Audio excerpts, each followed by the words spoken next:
Chris, how you going? Not too bad, yeah. Thanks for seeing me today. Oh, thank you for coming in. How's your morning been so far? It's been alright, yep, up and down. Yeah, Okay. similar to what it's usually like, yeah. What it's usually like? Okay, do you want to tell me a little bit about that? Yeah, Yep. so I'm 35, single parent. Yep. So my boys are 14 and 6. Yep.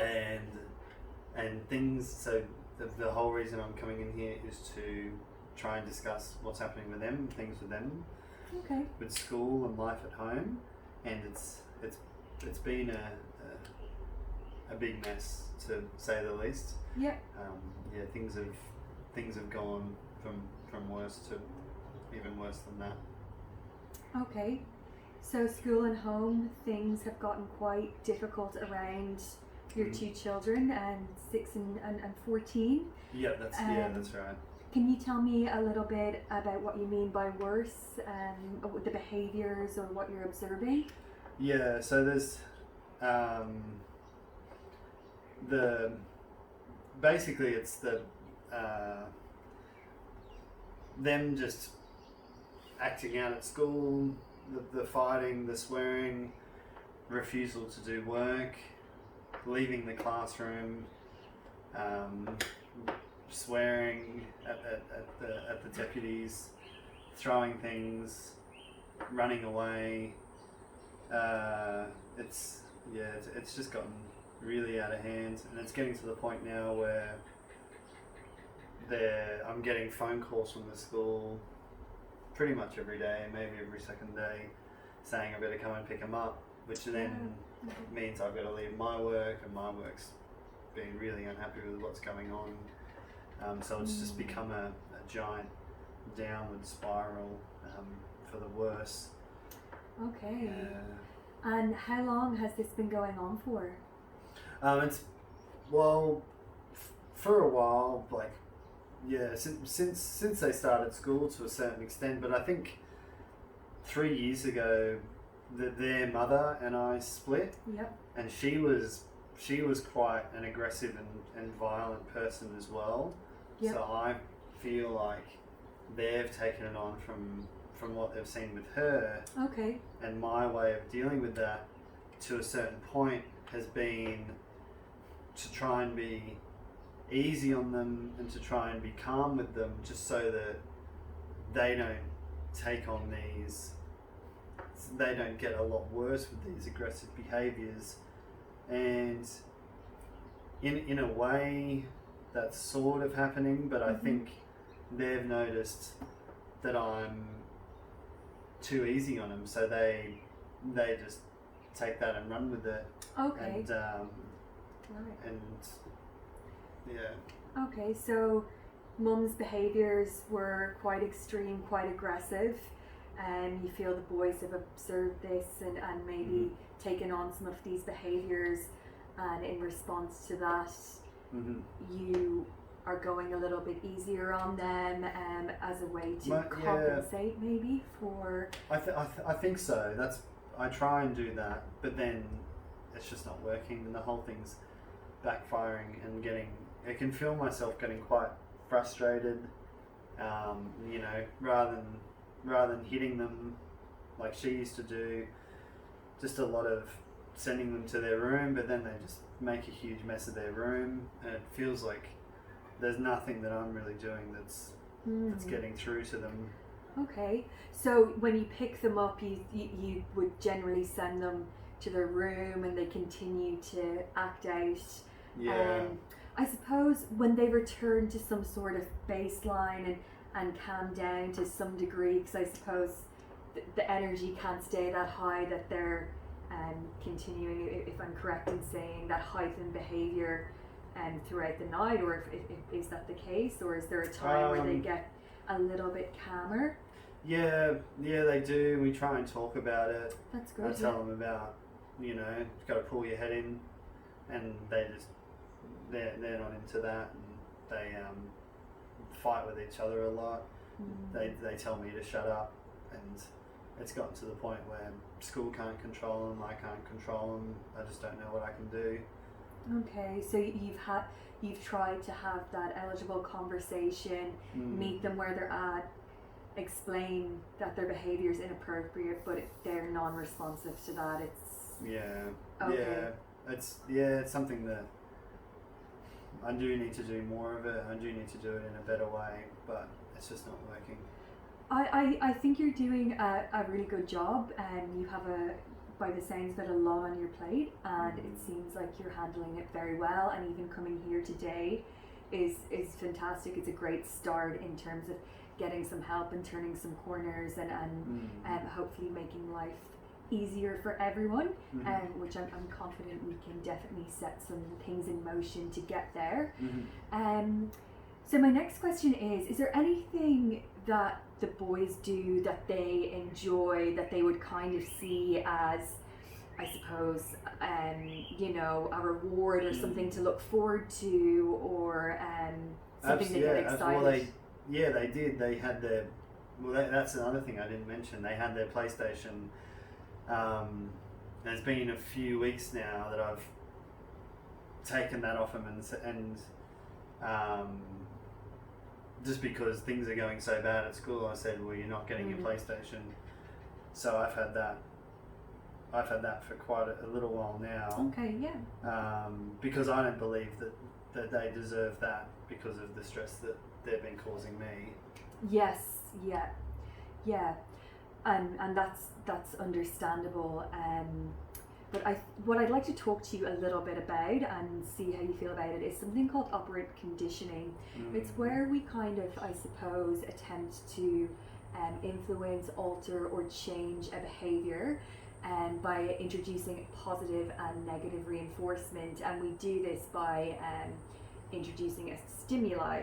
Right. So to put that in context, in your case, it could look something like maybe having a conversation with the boys if they have a day in school where they can behave as per, their teachers require them to, and they stay in school from start to finish. You don't get a phone call. We could introduce a positive reinforcement, which would be you can have your PlayStation for an hour a day. Oh yeah. Something like that. And then in saying that as well, the negative reinforcement, which is dad getting frustrated and nagging them and yelling because you're at your wit's end, that would be removed. So that would reinforce the positive behavior, which would be continuing to go to school. Oh, yeah. Have you ever considered anything like that? Not really, no. I've taken the PlayStation off them, but not really with a plan. But I like the idea of if they're doing all right with it, with school for the day, then they can get the PlayStation, and hopefully it'll get them to pull their heads in, and we'll see some more days like that. Yeah. So yeah, that'll definitely be something I'd be willing to try. Yeah, it's something we can make a start at. A good idea I find in these situations also is to do something like maybe create a wall chart, so they can kind of see the days that they've done well, and maybe at the end of a month introducing another small reward if that's a possibility to you, or something you could think about. Just for children, sometimes to have a visual, it can be quite encouraging. So something like that might be something you can have a think about, and they can feel good about themselves when they see those days ticked off, that they're doing a good job, and just acknowledging that they're doing a good job. That's true. I know that the teachers, particularly for the young fella, his teacher does a bit of this. I've seen it in her class, so that's something that I can have a look at, and we can stick them up on our wall as well. Yeah, and then they can do the PlayStation if they've been alright. Yeah, that sounds really good. That sounds really positive. It's definitely something we can try. Some of these things can be finicky, and we'll have to play around with it. But it's a good starting point, especially if you've never tried anything like this before. Something I'd just like to really quickly touch on as well, and we can go on to it in detail in a further session, is just something called social learning theory. I know you mentioned your older boy was 14 and the younger one was 6. Yeah. I suppose when we're developing, particularly in early years, we look at people around us, close to us, or people we idolize, and kind of model our behavior by imitating different behaviors that we see around them. So just with your younger boy, you know, I suppose vicariously he can be learning through his older brother, so we can learn directly if somebody says no, that's not good, or yes, well done, that's direct learning.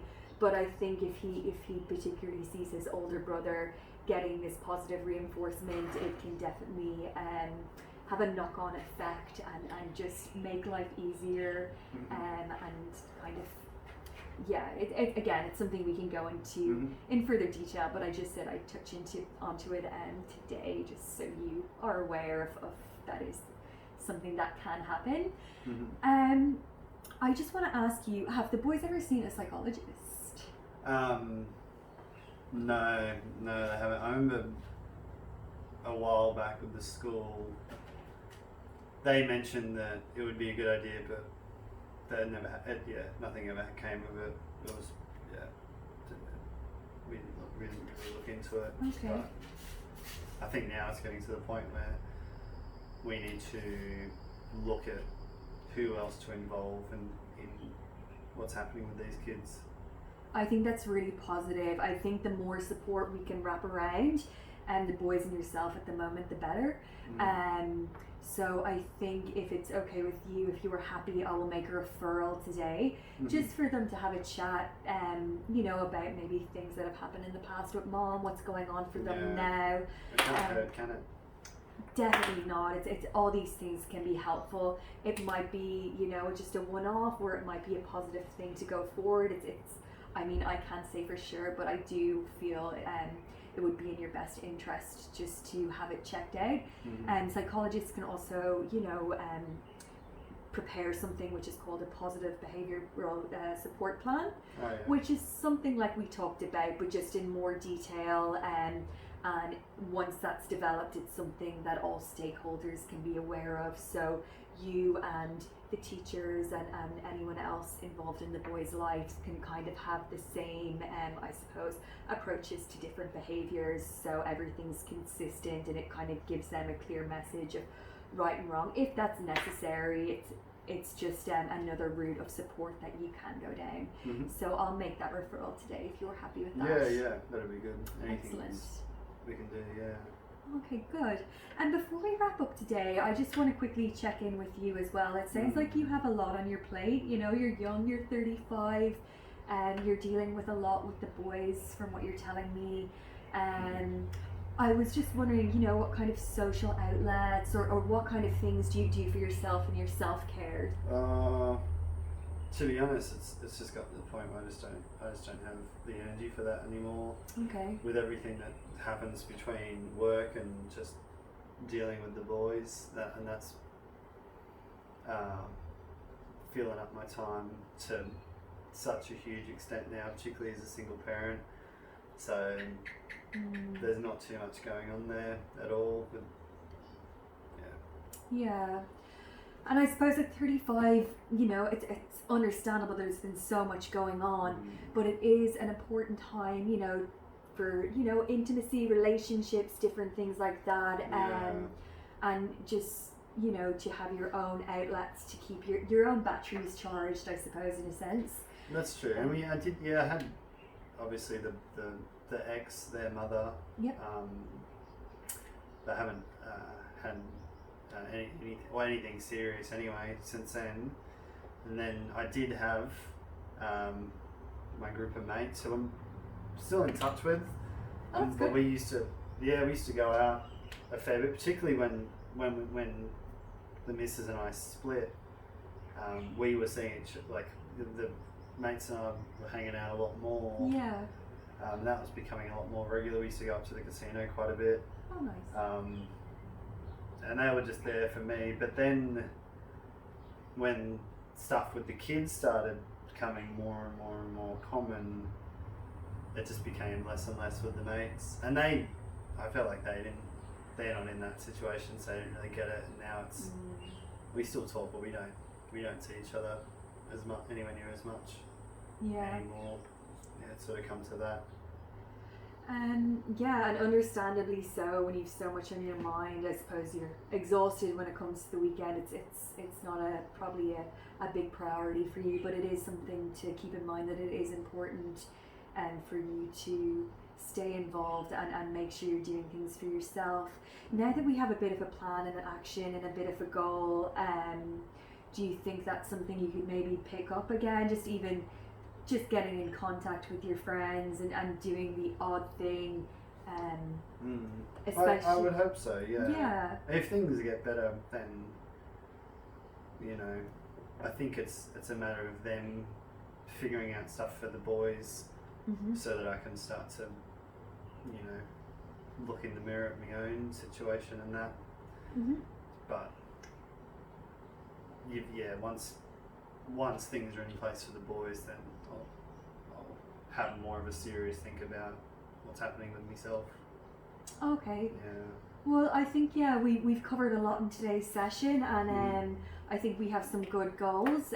Short term to get the boys, hopefully in this new system of reward, and seeing the psychologist and seeing what comes from that. In the long term, we'll be looking at them going to school without issue. And also I think we'll do some more work on just looking at where you're at in life and making sure that you're feeling your best as well, because you've definitely come a long way with the boys, and you've done an amazing job, and I think it's great you're here today. And I would suggest we do weekly sessions for the next 12 weeks, and then we'll revise from there if you were happy with that. Yeah, whatever's got to be done. Thank you for taking your time to see me today. Oh no, thank you so much for coming in, Chris. I'll look forward to seeing you next week.